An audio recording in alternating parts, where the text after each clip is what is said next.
Saving the woman in my drain was a mistake. Now it lives in my head.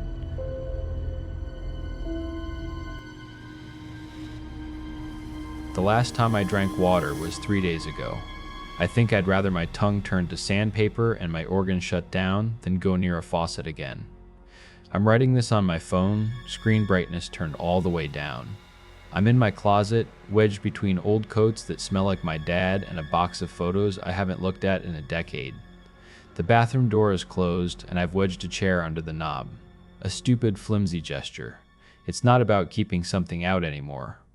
It's about containing the silence. It started small. You know how old buildings are. Mine breathes. The pipes in the walls are its arthritic lungs, always groaning, shuddering, and sighing. I work from home as an audio editor, so I'm intimate with every sound this place makes. The hiss of the radiator, the floorboards above me creaking in a familiar pattern as my upstairs neighbor paces. These were the sounds of my solitude, my baseline. I knew the score. Then, about 2 months back, a new sound entered the orchestra.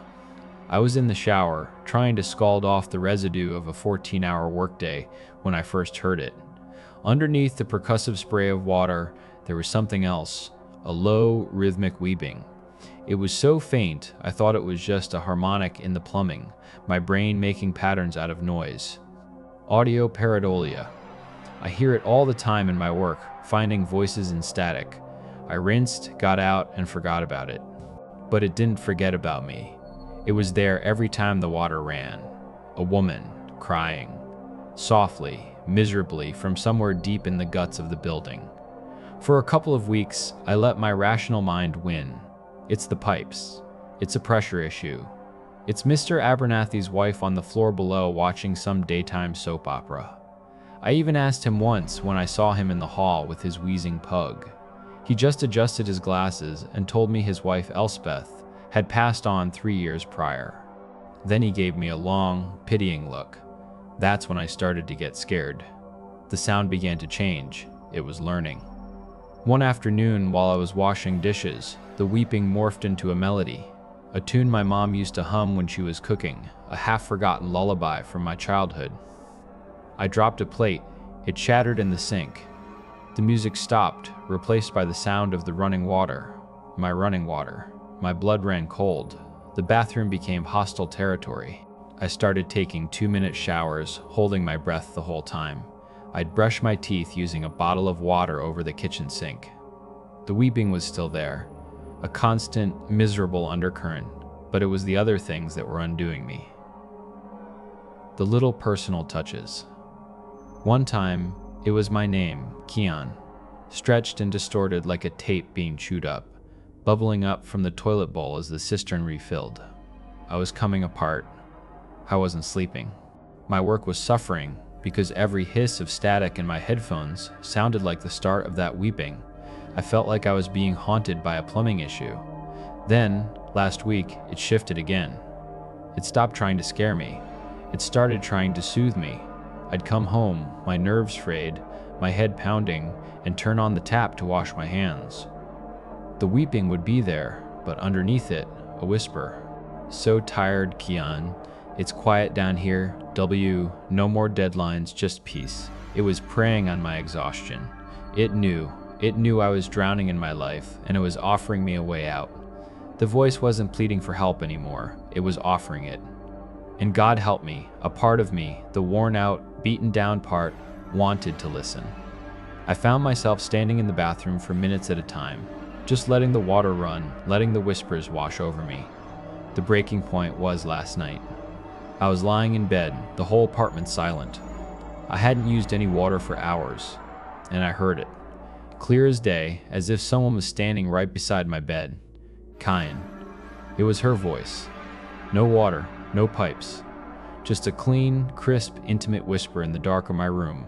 That was it. Sanity, insanity, it didn't matter anymore. I had to know. I had to see. I grabbed a flashlight and a crowbar from my toolbox.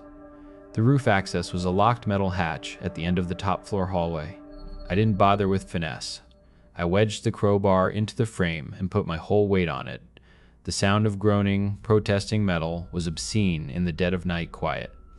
With a final gunshot crack, the lock broke. I pushed the hatch open. The city air hit me, cold and smelling of rain and asphalt.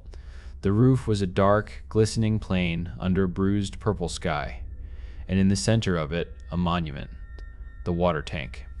It was a huge riveted iron cylinder, squat and black, perched on a skeleton of steel girders.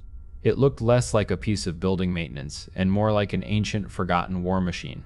A thin, rusted ladder was bolted to its side. My teeth were chattering, but I don't think it was from the cold. The whispers were gone, but I could feel something.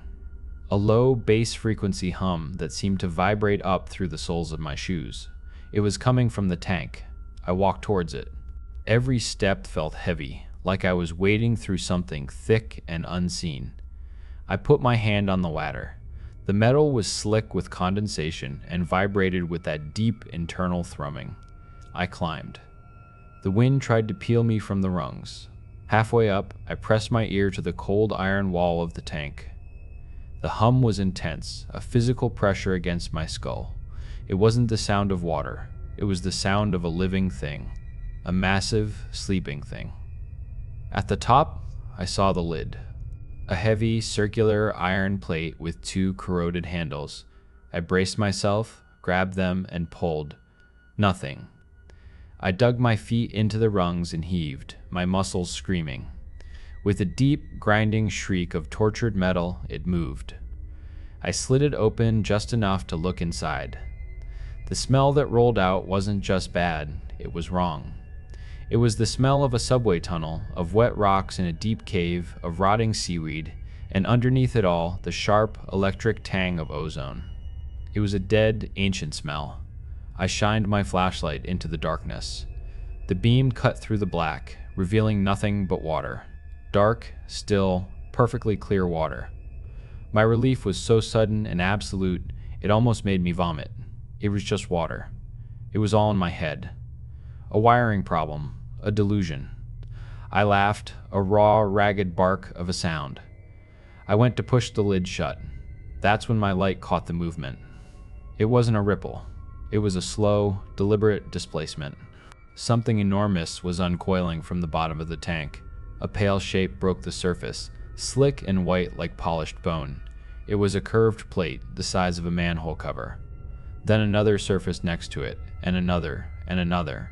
A long, segmented spine rising from the depths. I was looking at the back of something that had no business existing. My brain simply refused to assemble the image.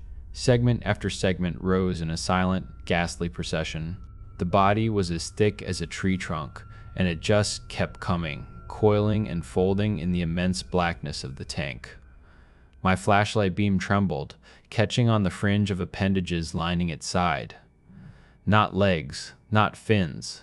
They were a shimmering, hypnotic curtain of things like crystalline needles, thousands upon thousands of them, paddling in perfect, silent unison. I should have run. I should have let go and fallen to the roof. But I couldn't move. My entire nervous system was frozen. And then, it began to turn. The colossal, pale body rotated in the water with an impossible grace.